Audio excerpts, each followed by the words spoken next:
అందరూ నమస్కారం అండి. మనకి ఆర్సీబీ తరపున ఏ ప్లేయర్స్‌ని రిటెన్షన్ చేసుకుంటే బెటర్‌గా ఉండేది, దాని తర్వాత ఎంతమందికి ఆర్టీఎం ద్వారా తీసుకుంటే బెటర్‌గా అని చెప్పేసి మనమైతే ఈ వీడియోలో అయితే క్లియర్‌గా మాట్లాడేద్దాం. అయితే ఫస్ట్ మీ అందరికీ తెలిసిందే. సో ఇక్కడ మొత్తం రిటెన్షన్స్ 6 ఉన్నాయని చెప్పేసి, సో దాంట్లో ఒకటి అన్‌క్యాప్డ్ ప్లేయర్‌గా ఒకళ్ళని తీసుకోవాలని చెప్పేసి మిగతా వాళ్ళందరినీ ఆర్టీఎం ద్వారా లేదంటే డైరెక్ట్‌గా రిటైన్ చేసుకోవచ్చు అని చెప్పేసి మీ అందరికీ తెలిసిందే అదంతా. ఒకవేళ దీని గురించి తెలియకపోతే మనం లాస్ట్ టైం ఒక వీడియో అయితే చేసాం, దాంట్లోకి అయితే వెళ్ళి చూడండి. అయితే ఇక మనం మ్యాటర్‌లోకి వెళ్తే ఫస్ట్ మనకి ఇక్కడ చూసుకుంటే ఫస్ట్ రిటెన్షన్గా మనకి 18 కోట్లు పెట్టి తీసుకోవాలి. సో మరి ఆ 18 కోట్లకి వర్త్ అయిన ప్లేయర్ ఎవరన్నా ఉన్నారా అంటే కళ్ళు మూసుకొని విరాట్ కోహ్లీ అని చెప్పొచ్చు. సో ఎందుకంటే అతని బ్రాండ్ వాల్యూ అలాంటిది. సో దాని తర్వాత విరాట్ కోహ్లీ క్రేజ్ అలాంటిది ఇండియన్ టీంలో. సో మరి ఇటువంటి ప్లేయర్కి 18 క్రోర్స్ అంటే ఈజీగా 18 క్రోర్స్ ఇచ్చేసి టీంలో అయితే ఈజీగా రిటైన్ చేసుకోవచ్చు. సో మరి దాని తర్వాత విరాట్ కోహ్లీ గురించి ఎంత చెప్పినా తక్కువే కాబట్టి సో మరి నెక్స్ట్ ప్లేయర్ దానికి వెళ్ళిపోదాం. సో మరి నెక్స్ట్ ప్లేయర్కి ఖచ్చితంగా సెకండ్ రిటెన్షన్గా 14 కోట్లు ఇవ్వాలి. మరి 14 కోట్లకి వర్తి అయ్యే ప్లేయర్ ఇక్కడ ఎవరన్నా ఉన్నారా అంటే సో దాంట్లో ఫస్ట్ మనకు వచ్చేది మ్యాక్స్వెల్ లేదంటే డూప్లెసిస్. మరి వీళ్ళిద్దరిలో ఎవరిని తీసుకుంటారు? డూప్లెసిస్ చూసుకుంటే లాస్ట్ టైము ఇక్కడ కెప్టెన్గా చేశాడు. మరి అతన్ని 14 కోట్లకి తీసుకుంటారా అంటే చాలా వరకు కష్టం అని చెప్పాలి. ఎందుకంటే మనకి నెక్స్ట్ టైము ఇప్పుడు డూప్లెసిస్ ఏజ్ చూసుకుంటేనే 40 వరకు ఉంది. మరి ఇలాంటి ప్లేయర్ని ఒక సీనియర్ ప్లేయర్ని మళ్ళీ రిటైన్ చేసుకుంటారా అంటే చాలా వరకు కష్టం అని చెప్పొచ్చు. ఎందుకంటే మీరు అనొచ్చు ఎంఎస్ ధోనిని రిటైన్ చేసుకుంటున్నారు కదా అని చెప్పేసి. సో ఎంఎస్ ధోనికి అంత క్రేజ్ ఉన్న ప్లేయర్కే వాళ్ళు మళ్ళీ అన్క్యాప్డ్ ప్లేయర్ లిస్ట్లో తీసుకోవాలి అనే ఉద్దేశంలో ఉన్నారు. మరి ఇటువైపు వచ్చేసరికి ఫ్యాఫ్ డూప్లెసీ కూడా 40 ఇయర్స్ అయితే వచ్చినాయి ఇప్పుడు. సో మరి ఇటువంటి ప్లేయర్ని వీళ్ళు అదిగాక ఎంఎస్ ధోని అంత క్రేజ్ కూడా దాదాపు ఉండదనే చెప్పాలి. సో కాబట్టి మరి ఇటువంటి ప్లేయర్ని వాళ్ళు తీసుకుంటారంటే దాదాపు అసాధ్యమే. సో మరి డూప్లెసిస్ని పక్కన పెట్టేస్తారు. మరి అయితే అటువంటి ప్లేయర్ 14 కోట్లకి సరిపడా ప్లేయర్ ఎవరన్నా ఉన్నారా అంటే వీళ్ళకల్లా మ్యాక్స్వెల్ అని చెప్తాను నేను. ఎందుకంటే మ్యాక్స్వెల్ చూసుకుంటే ఒంటి చేతితో మ్యాచ్ ఎటువంటి సిచ్యువేషన్లో ఉన్నా సరే ఒక్కసారి ఫామ్ అందుకున్నాడు అంటే మ్యాచ్ ఎటువంటి సిచ్యువేషన్లో ఉన్నా కూడా ఆర్సీబీ తరపున తిప్పేయగలుగుతాడు. మరి ఇటువంటి ప్లేయర్ని ఈజీగా 14 కోట్లు అయితే ఇచ్చి కొనవచ్చు అనేది నా ఒపీనియన్. ఎందుకంటే మనకి లాస్ట్ టైం చూసుకుంటే ప్యాట్ కమిన్స్ని దాని తర్వాత మిచెల్ స్టార్క్ని, సో వీళ్ళిద్దరిని చూసుకుంటే 20 కోట్లు 25 కోట్ల దాకా వెళ్ళారు. మరి అటువంటి ప్లేయర్స్కే 20-25 క్రోర్స్కి వెళ్తే మ్యాచ్ వన్ సైడ్ చేసే బ్యాట్స్మెన్, దాని తర్వాత స్పిన్ ఆల్రౌండర్ క్యారెక్టర్ ఉంది ఇక్కడ. మరి ఇటువంటి ఒక స్పిన్ ఆల్రౌండర్ని దాని తర్వాత మ్యాచ్ ఎటువంటి సిచ్యువేషన్లో అయినా సరే ఆర్సీబీ వైపు తిప్పగల సామర్థ్యుడు ఎవరన్నా ఉన్నారంటే అది మ్యాక్స్వెల్. మరి ఇటువంటి ప్లేయర్స్కి 14 కోట్లు అంటే ఈజీగా ఇచ్చేసి రిటైన్ చేసుకోవచ్చు. సో దాంతోపాటు ఇక్కడ ఆర్సీబీ తరపున చూసుకుంటే ఇప్పటి వరకు ఎంతోమంది గ్రేట్ బ్యాట్స్మెన్స్ని వాళ్ళైతే తీసుకున్నారు. మళ్ళీ రిటైన్ చేసుకోకుండా వాళ్ళు మళ్ళీ ఆప్షన్స్లో వదిలేశారు. మరి దానివల్ల కూడా కొంతమంది టాప్ క్లాస్ బ్యాట్స్మెన్స్ని కూడా వాళ్ళు మిస్ అవ్వడం జరిగింది ఇప్పటి వరకు. మరి వాళ్ళు వేరే ఫ్రాంచైజీకి వెళ్తారో అక్కడ ఇంకా బాగా అయితే రఫ్ ఇచ్చేస్తారు. మరి అటువంటి సిచ్యువేషన్లో అయితే ఇప్పుడు దాకా చూసాం. సో మరి ఇప్పుడు కూడా మ్యాక్స్వెల్ కనుక వీళ్ళు వదులుకుంటే ఖచ్చితంగా మళ్ళీ వీళ్ళకి నెగిటివ్ పడే ఛాన్స్ ఉంది. సో కాబట్టి వీళ్ళకల్లే 14 కోట్లకి ఈజీగా మ్యాక్స్వెల్ని తీసుకోవచ్చు అనేది నా ఒపీనియన్.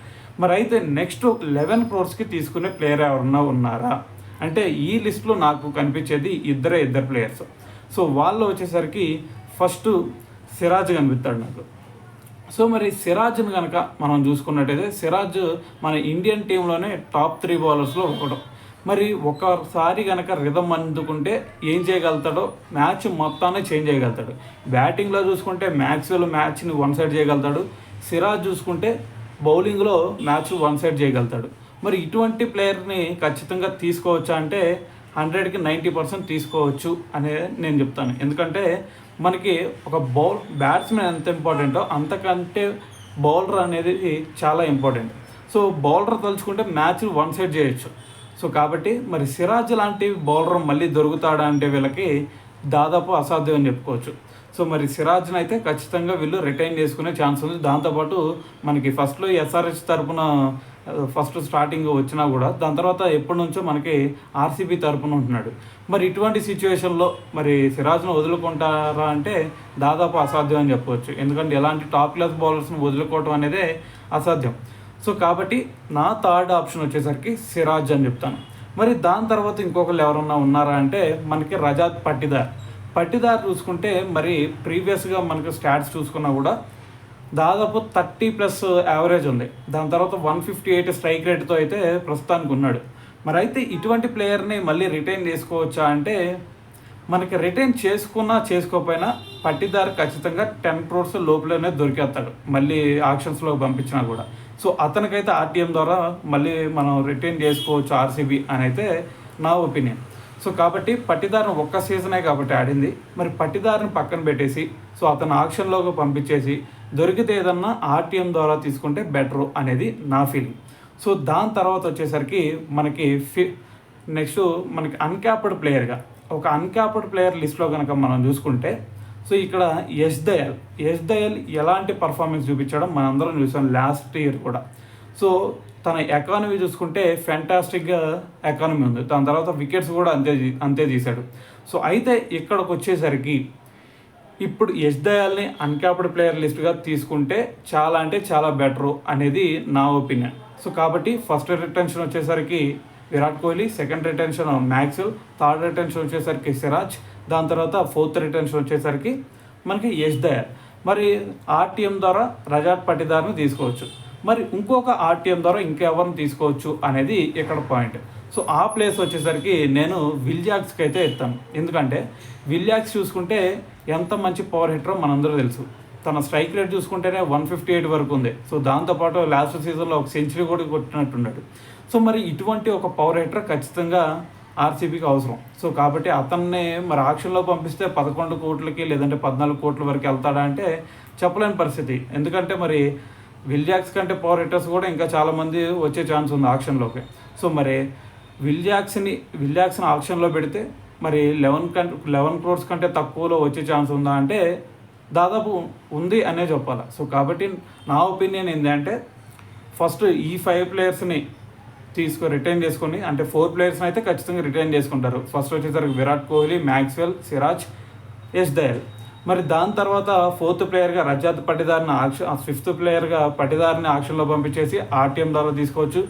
దాని తర్వాత వచ్చేసరికి విల్జాక్స్ని మళ్ళీ ఆక్షన్లో పంపించేసి సో అతన్ని కూడా ఆర్టీఎం ద్వారా తీసుకుంటే చాలా బెటరు అనేది నా ఫీలింగ్. సో అయితే మరి మీరు కెమెరాన్ గ్రీన్ గురించి అయితే మీరు అనవచ్చు. సో అయితే ఇక్కడ మొత్తం మనకి 6 ఆర్టీఎంలే ఉన్నాయి కాబట్టి సో మరి కెమెరాన్ గ్రీన్ చూసుకున్నట్టయితే ఇంజురీస్ ఎక్కువ అవుతూ ఉంటాడు. సో దాని తర్వాత మళ్ళీ వాళ్ళు T20స్లో చూసుకుంటే ఆస్ట్రేలియా కూడా మనకి కెమెరాన్ గ్రీన్ని ఎక్కువగా T20స్లో ఎక్కువ తీసుకోదు. వాళ్ళకి మెయిన్ ప్రిఫరెన్స్ ఎవరు అంటే మ్యాక్స్వెల్, దాని తర్వాత మార్కస్ స్టోయినిస్, వీళ్ళిద్దరిని ఎక్కువ ప్రిఫర్ చేస్తారు ఎందుకంటే హిట్టింగ్ ఎబిలిటీలో. మరి ఇక్కడ మరి కెమెరాన్ గ్రీన్ చూసుకుంటే ఓడిఐస్ లేదంటే టెస్ట్లో బాగా యూజ్ చేసుకుంటారు. సో కాబట్టి మరి కెమెరాన్ గ్రీన్ కంటే విల్జాక్స్ కొంచెం బెటరు అనేది నా ఫీలింగ్ ఈ T20 ఫార్మాట్ వరకు. సో అయితే మరి నా రిటెన్షన్స్ అయితే వీళ్ళ 6. మరి మీరేమనుకుంటున్నారు? ఎవరుంటే రిటెన్షన్స్లో ఏ 6 తీసుకుంటే బెటర్ అనేది మీరేమనుకుంటున్నారు? కామెంట్ చేయండి.